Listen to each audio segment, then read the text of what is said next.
Hello and welcome to this week's edition of Newsgram.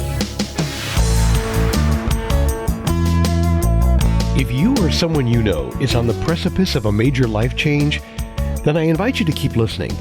Today's podcast is about finding purpose, learning from our mistakes, and leaning into faith to overcome personal struggles or addiction. Finding the strength to overcome adversity, sometimes it begins by hearing someone else's story, because each one of us has our own unique perspective to share, and that perspective is shaped by our struggles, our triumphs, and our experiences. Now, I've heard people say, hey, listen, not everybody's life is that interesting, but I would disagree with that. I think in some way we all have led very interesting lives, if for no other reason than they are very different from our own. And sometimes, even when they are very similar, they can be just as interesting because of the shared experiences we have. Writing an autobiography is both a record for ourselves and a journey of self-reflection. It helps make sense of the past, to recognize patterns, and appreciate growth. It can be therapeutic. It can be a way to process life's ups and downs. And with that, I will introduce you to Michael D. Schmitz. Father Mike is 78 years old, and in all those years, he has had quite a few experiences. Many of them, many mistakes, this and that and whatever. I feel people need hope for my life. When I was in the seminary, kept preaching to me and the students that your life experiences are very important. Every person should write their own autobiography, as each person will learn from each other. Father Mike went into the seminary to become a Roman Catholic priest at the age of 44. He was ordained at 50.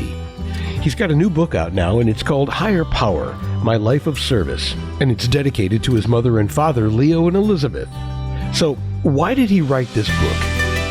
I give people hope. That's my main objective, my main goal to whoever reads the book, give them hope in life. Hope is important. Most of us are going through something, and it's sometimes hard to see clear to the other side of it. Sometimes we don't even know we're in a bad situation until something changes in our life and we have the perspective to look back. Hearing someone else's story can sometimes give us that perspective. When it comes to growing up with an alcoholic, it can seem kind of like just the way it is, until you realize that it isn't. Take a listen to an excerpt from his book, and you'll see what I mean. Alcoholism played a major role in my life. When I was growing up on a farm near Curry, Minnesota in the 1960s, my father was an alcoholic. When my sisters and I attended Catholic school in Curry, our father would drop us off at school. No buses were available, and on many occasions, go to the liquor store for the day.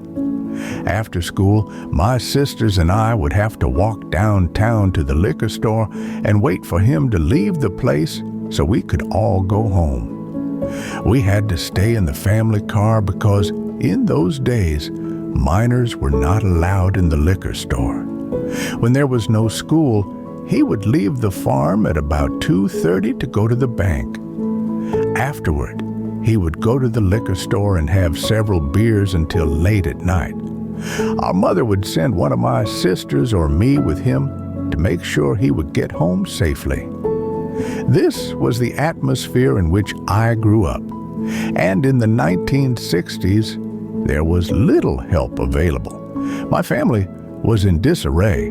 When children grow up around alcoholics, there is a greater chance they will become alcoholics themselves later in life. I fell into this category when I was in 7th grade. The occasion was a Christmas party at my grandfather's home, when drinking was prevalent among my aunts and uncles present. This was the beginning of my becoming an alcoholic. He goes on to explain how drinking played a major role in his life. His time in the Air Force reinforced heavy drinking. Working in a restaurant and a nightclub further enabled his addiction. And then, with the loss of his mother, a significant figure in his life, it led to even more alcohol dependency. And eventually, he had to seek hospitalization for chronic alcoholism. His life was spiraling deeper and deeper into addiction, but throughout it all, he never lost faith. That faith became his foundation for change. I always felt God was there with me. He was my higher power in spite of everything. Yeah, for Father Mike, it was his faith that helped guide him, and it still does. And one thing in the seminary, always be sure you touch the people some way or another. If you touch one person's heart, it's been a very successful homily. In case you've never been to Catholic Church, I should explain. The homily is a short sermon, like 5 or 10 minutes, and it's given by the priest after the reading of the gospel to help the congregation to understand the meaning of the day's Bible passages. I think it's the best part. A lot of people don't go to church anymore, so now it's time to read my book and carry on in life. Yeah, maybe. If you or someone you know is struggling with addiction, seeking a deeper faith, or just looking for a story of resilience, Higher Power, My Life of Service is worth reading.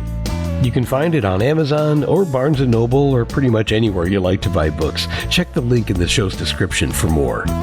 Thanks for listening to this edition of Newsgram from webtalkradio.com.